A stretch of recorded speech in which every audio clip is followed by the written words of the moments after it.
Have you ever noticed how some people seem impossible to disturb?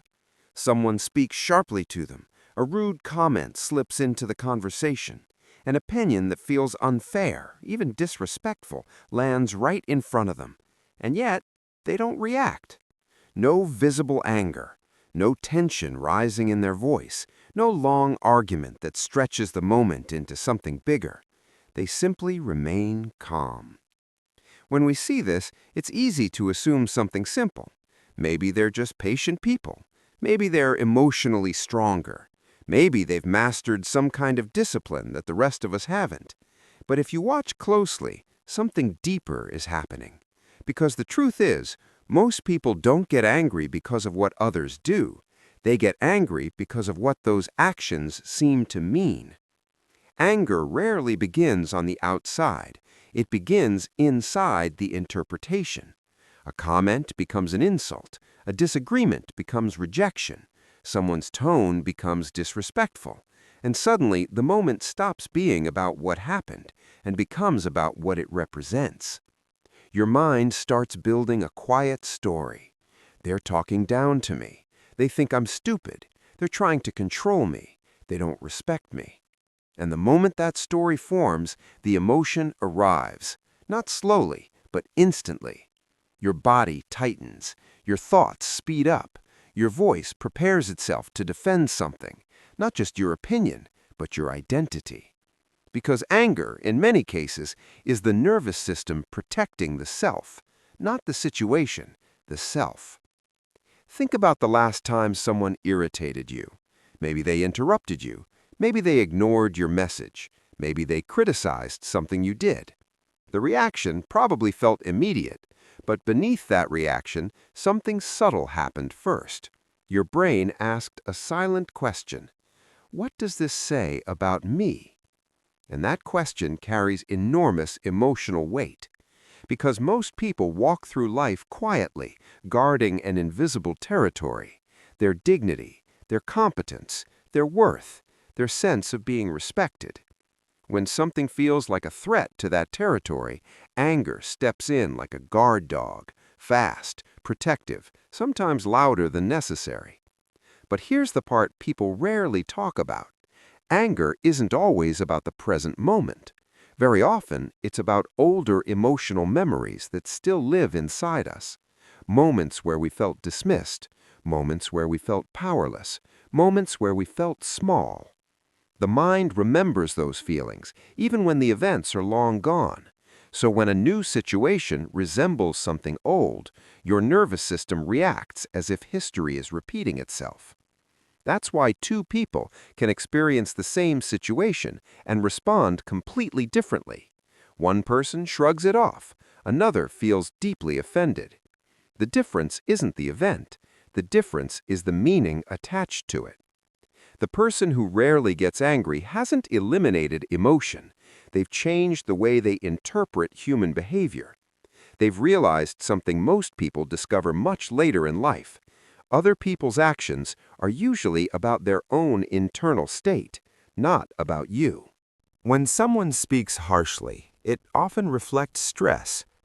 When someone criticizes, it may reflect insecurity. When someone interrupts, it might simply reflect impatience.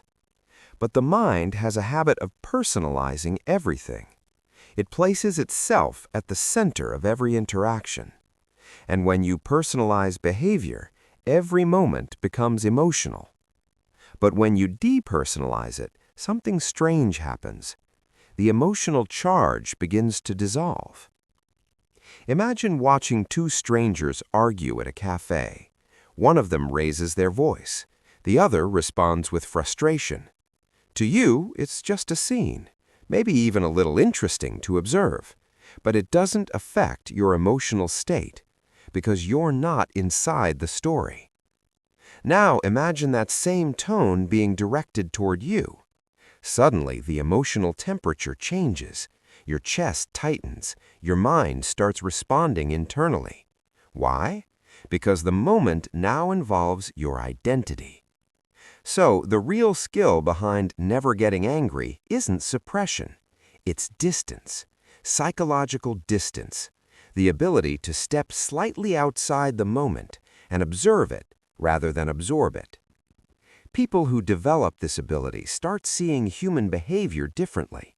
They begin noticing patterns: the stressed coworker who snaps at everyone near deadlines, the friend who becomes defensive whenever they feel insecure, the stranger online who argues with anyone who disagrees with them. When you see these patterns enough times, something clicks. You realize people are rarely reacting to you. They're reacting to the world inside their own head. And once you see that, their behavior stops feeling like a personal attack.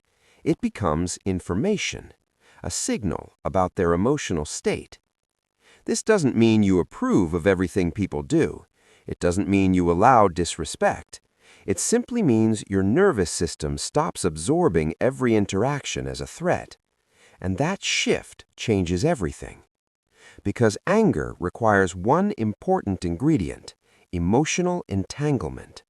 You have to feel personally invested in the moment.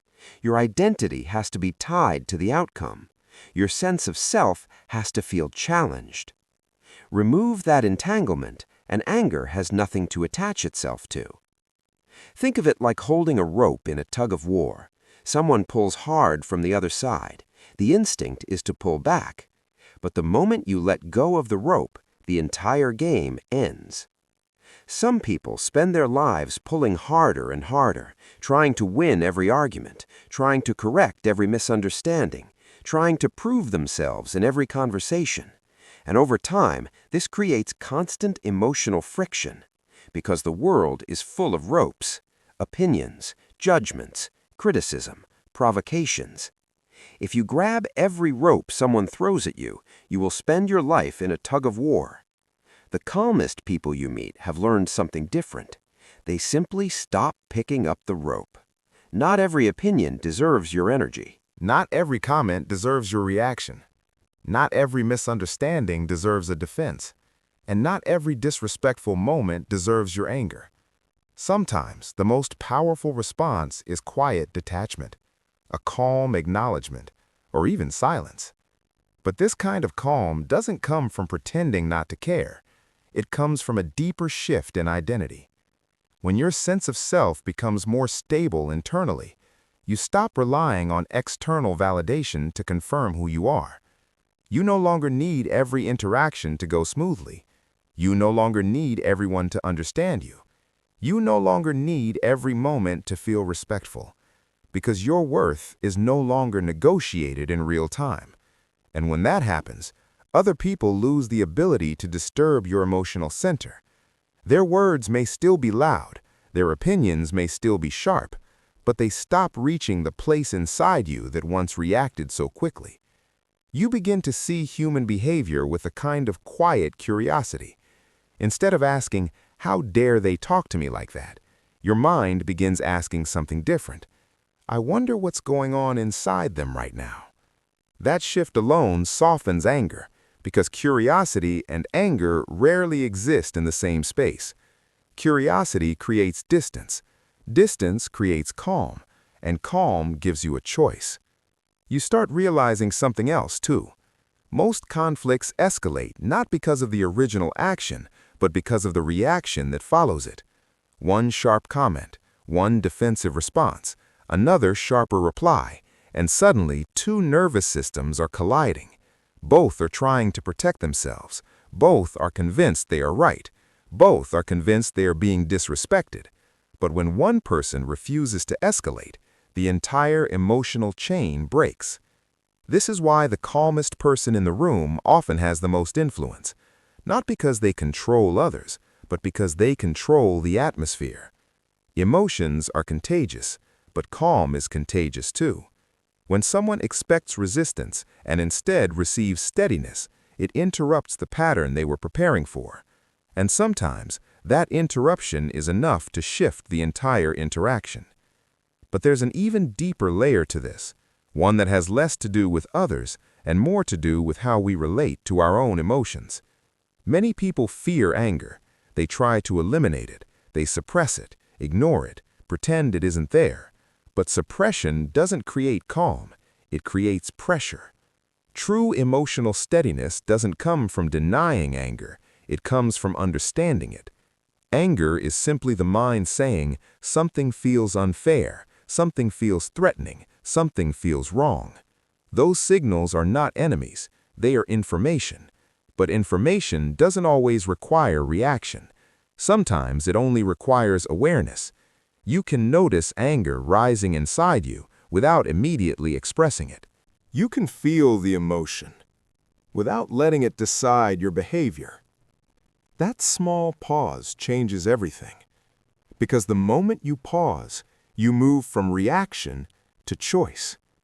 And choice is where emotional freedom begins. The goal isn't to become someone who never feels anger.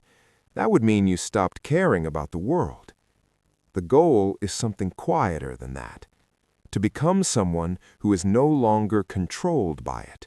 Someone who can experience emotion without being carried away by it. Someone who can listen to discomfort without turning it into a conflict. Someone who understands that emotional energy is valuable and doesn't spend it carelessly. Over time, this creates a kind of internal stillness, not the absence of emotion, but the presence of stability. And from that stability, other people lose their ability to shake you so easily. Their words become lighter, their opinions become less intrusive, their behavior becomes easier to observe without absorbing. And something unexpected begins to happen. The world starts feeling quieter. Not because people changed. People are still complicated, still emotional, still unpredictable. But your relationship with their behavior has changed. And once that shift happens, you begin to realize something subtle about peace of mind. It was never about controlling other people. It was always about deciding how much of your inner space they're allowed to occupy. Most people unknowingly hand out keys to that space all day long, to strangers, to coworkers, to passing comments, to moments that will be forgotten tomorrow. But the calmest people you meet have learned to be more careful with those keys, not in a defensive way, not coldly or distantly, just in a quiet, intentional way. They let people be who they are, without turning every interaction into something personal. And in doing so, they discover something simple but powerful. The less personally you take the world, the more peacefully you can move through it. And maybe that's the quiet secret behind people who seem impossible to anger. It isn't that they've hardened themselves against others, it's that they've softened their need to control how others behave. They've stopped expecting the world to protect their feelings and started protecting their own peace instead. And once you begin seeing life that way, something curious happens. You realize that the people who once disturbed your mind were never really holding that power. You were just handing it to them, quietly, without noticing, until one day you simply decide to keep it.